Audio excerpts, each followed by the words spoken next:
इस खबर के पेश करता है अरबियन जूसेस एंड सलाड्स। मेरे अजीज दोस्तों और बुजुर्गों, फिरका परस्ती यकीनन है, खत्म नहीं हुई। अगर फिरका परस्ती खत्म हो जाती, आज मस्जिद में था मैं, जुम्मे की नमाज, कौन सी मस्जिद? मस्जिद खदीम में अल्हम्दुलिल्लाह जुम्मे की नमाज पढ़ने का मौका मिला। वहां पर हजरत क़िबला मौलाना ने यह अपील की कि सेकुलर पार्टियों को वोट दो, सेकुलरिज्म को जिंदा रखो। मैं पूछना चाह रहा हूं, 2018 में रमजान के महीने में एक बच्चा था जुनैद, हाफिज जुनैद, 18-17 साल का बच्चा, दिल्ली से नए कपड़े लेकर अपने घर को हरियाणा में जा रहा था तो भरी ट्रेन में जुनैद को चाकू से मारा गया। चलती हुई ट्रेन में जुनैद को मारा गया। कोई उठ के जुनैद को बचाने को नहीं आया, कोई नहीं आया, सब देखते रहे, चाकुआ पड़ते रहे, वार पड़ता रहा। प्लेटफॉर्म आया, ट्रेन रुकी तो उसका भाई अपने जख्मी भाई को उठाकर प्लेटफॉर्म पर उठाता है और कहता है कि कोई मदद करेगा मेरे भाई को, क्योंकि 50 सीढ़ियां चढ़ के दूसरी जगह उतारना है। कोई नहीं आया। यह सेकुलरिज्म है। मैं अपने बच्चे को उठाता हूं, अपने भाई को, अपने बेटे को, और 50 सीढ़ियां चढ़कर 50 सीढ़ियां उतरकर पुकारता हूं कि भाई को एंबुलेंस लाओ, मेरा भाई मर जाएगा, मेरा भाई मर गया, मेरा बेटा मर गया। सेकुलरिज्म जिंदाबाद। यह सेकुलरिज्म है कि अखलाक को मारा जाता है घर में फ्रिज के नाम पर, यह सेकुलरिज्म है। और निकलता उसमें बकरी का गोश्त। पीलू खान को रोड पर मारा जाता है, यह सेकुलरिज्म है। रकबर खान को कुल्हाड़ी से मारकर वीडियो निकाला जाता है, यह सेकुलरिज्म है। झारखंड में अलीमुद्दीन अंसारी को पूरी मार्केट में वीडियो निकालकर मार मार कर खत्म कर दिया जाता है, यह सेकुलरिज्म है। कहां है सेकुलरिज्म, मुझे बताओ। हां, सेकुलरिज्म है भारत के कॉन्स्टिट्यूशन में और रहेगा। मैं इस पॉलिटिकल सेकुलरिज्म के खिलाफ था और रहूंगा। कोई आके बोलेगा ये सेकुलर, कहां है सेकुलरिज्म? अगर सेकुलरिज्म होता तो मेरी जब मस्जिद शहीद हो रही थी कोई सामने आता, कोई नहीं आया। सेकुलरिज्म है ना, तो दिल्ली में 20 मसाजिद को जला गया, नुकसान पहुंचाया गया। सेकुलरिज्म, सेकुलर पार्टी को वोट दो, वहां है ना।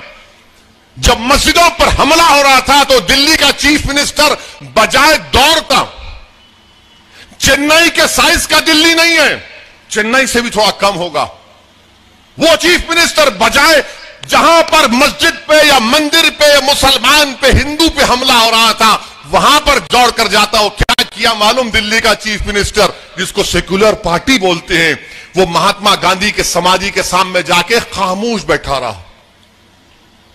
मर गए लोग। एक 85 साल की औरत जल के मर गई धुएं से। सेकुलरिज्म है, सेकुलर पार्टी को वोट दो। कौन? मैं जिम्मेदार था उसका। सेकुलर पार्टी को वोट दो। दिल्ली, बंबई, गुजरात के पूरे वाकयात आपके सामने, सेकुलर पार्टी को वोट दो। अरे कहां है सेकुलरिज्म? मैं देखना चाह रहा हूं। संविधान में है मगर प्रैक्टिकल रियलिटी में नहीं है। जो लोग बोलते ना सेकुलर पार्टी को वोट दो, मैं उनसे पूछना चाहता हूं, नरेंद्र मोदी को 2014 में, ये मेरा नहीं CSDS का डेटा है, centre for social development studies Delhi का मशहूर थिंक टैंक है, 31% नरेंद्र मोदी को हिंदू वोट मिला था 2014 में। 2019 में वो 37% हो गया, 31 से 37 हो गया। मैं जिम्मेदार हूं और यह जिम्मेदारी हम पे नहीं। इलेक्शन आते ही सब लोग बोलते देखो आपको सेकुलरिज्म को बचाना है। अरे ये सेकुलरिज्म ये कौन सा तोता है? कहां है भाई? किधर है वो? बताओ ना। बचाना है, बचाना है, फिर मेरे को कौन बचाएगा? मेरे बच्चों को कौन बचाएगा? मेरी मां को कौन बचाएगा? मेरी मस्जिद को कौन बचाएगा? मेरी जान को कौन बचाएगा? मेरी पहचान को कौन बचाएगा? क्या हम गुलाम हैं इन लोगों के? इलेक्शन आते हैं कि खाली वोट डालो, वोट डालो। क्या हम वोट नहीं दे सकते? क्या तुम पैदा इसलिए हो कि तुम वानी अंबाड़ी में सिर्फ वोट डालोगे, वकील को नहीं डालोगे? क्या आप वोट डालने के लिए पैदा हुए, वोट लेने के लिए नहीं पैदा हुए? मेरे अजीज दोस्तों और बुजुर्गों, डरना नहीं है किसी से। क्यों डरेंगे आप? और आज के खुतबे में, बयान में मौलाना ने बड़ा अच्छा समझाया कि नमाज में खड़े होकर कब पढ़ना है, नमाज में माफ करना बैठकर कब पढ़ सकते हैं। मौलाना ने, मुफ्ती साहब ने बहुत अच्छा समझाया कि दोनों जानों पर बैठ के नमाज पढ़ सकते, अलकट पलकट मारकर बैठ सकते, नहीं तो कुर्सी पे कब बैठ सकते, जब आपके पैरों में ताकत कम हो जाती है। मेरे दिमाग में ख्याल आया, बात तो सही बोले, जब पैर में ताकत नहीं है तो ही जानों पे बैठना, नहीं तो अलकट पलकट मारकर बैठना। और डॉक्टर बोले वो भी नहीं कहा कुर्सी पर बैठना, मगर सियासत में बैठना नहीं है, खड़े रहकर मुकाबला करना है। सियासत में बैठना नहीं, बैठे तो दफना देते आपको। सियासत में खड़े रहना है, सियासत में खड़े रहना है, सीना तान कर खड़े रहना और बोलना हम लड़ेंगे। जब इबादत, सबसे महबूब इबादत नमाज में यह हुक्म है, तो यह भी इबादत है, बातिल ताकतों से मुकाबला करना, अपने हक को मनवाना, मुत्तहिद होना। क्योंकि इस जमहूरियत में जब तक आपके पास आपकी ताकत नहीं होगी, कोई नहीं सुनेगा आपको। ये सेकुलर पार्टी धोखेबाज है, झूठे हैं, बहुत बड़े झूठे हैं, इनसे उम्मीद मत लगाओ आप। आज बोल रहे हैं सेकुलर था ना 5 साल पहले, क्या सबने नहीं कहा था कि एडीएमके को वोट दो?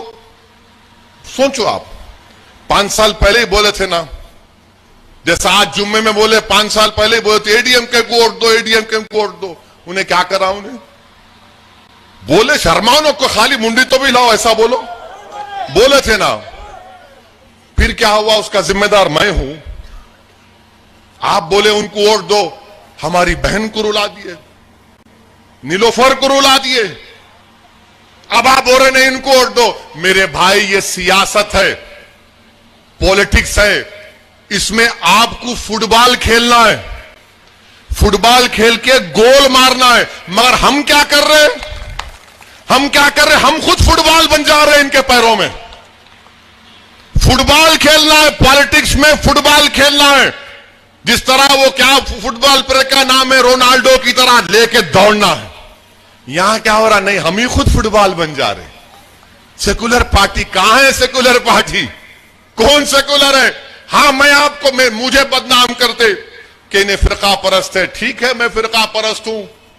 अगर मजलूम अवाम के लिए लड़ना, संविधान में, कॉन्स्टिट्यूशन में जिसका राइट है उसके लिए लड़ना अगर कम्युनलिज्म है और उसको फिरका परस्ती कहते हैं, तो भाई मुझे अपनी फिरका परस्ती पे फख्र है। मुझे गालियां देते हैं कांग्रेस के लोग, बोलते हैं इन्हें दल्लाल है। वो बंगाल की चीफ मिनिस्टर बोलती मैं पैसे ले लिया। अरे भाई, कुछ भी होगा, मेरे दिल का हाल अल्लाह जानने वाला है, तुम नहीं होते। मैं क्या हूं मेरा रब जानता है, क्योंकि मुझे मालूम कि मैं और वकील जब मर कर जाएंगे तो हमको हमारे अमाल का हिसाब देना है। मैं किसी नाम निहाद इन लोगों को जवाब दे नहीं हूं, मैं ना जवाब नहीं दूंगा इनको। मेरे अमाल का हिसाब मेरा रब लेगा। और अगर आज असदुद्दीन ओवैसी हैदराबाद से निकलकर वानियमबाड़ी को आया है, तो मैं वानियमबाड़ी के अवाम से कह रहा हूं, तमिलनाडु की अवाम से कह रहा हूं कि इंशाअल्लाह ताला अल्लाह जब तक मेरी जिंदगी को बाकी रखेगा, मैं वानियमबाड़ी को आता रहूंगा, इलेक्शन लड़ता रहूंगा और इंशाअल्लाह ताला हम कामयाब होंगे। इंशाअल्लाह ताला हम कामयाब होंगे और डरने और घबराने की जरूरत नहीं है। याद रखो, नबी रहमत सल्लल्लाहु अलैहि वसल्लम की जिंदगी हमारे सामने, ताइफ का सफर है, अहद के मसाइब और मुश्किलात हैं, ये तमाम हमारे सामने। हिम्मत और हौसले को बुलंद रखो। 6 तारीख के दिन निकलकर आप अपने कोट पतंग के निशान पर पूरे एतमाद के साथ और बगैर डरे, सिर्फ रब से डरना है, ना मोदी से डरना है, ना स्टालिन से डरना है, ना ईपीएस से डरना है, ना ओपीएस से डरना है, ना ओवैसी से डरना है, ना दिनाकरन से डरना है, किसी से नहीं डरना। पूरे इत्मीनान और एतमाद के साथ 6 तारीख के दिन बटन दबाकर वानियमबाड़ी के लिए आप वकील को कामयाब करिए और इंशाअल्लाह ताला टीटी दिनाकरन तमिलनाडु का राइजिंग पॉलिटिकल स्टार है, हम उनके साथ रहेंगे। अस्सलाम वालेकुम व रहमतुल्लाहि व बरकातुहू। हमारे HN न्यूज़ को सब्सक्राइब करिए ताकि आपको नोटिफिकेशंस आते रहे वक्त पर।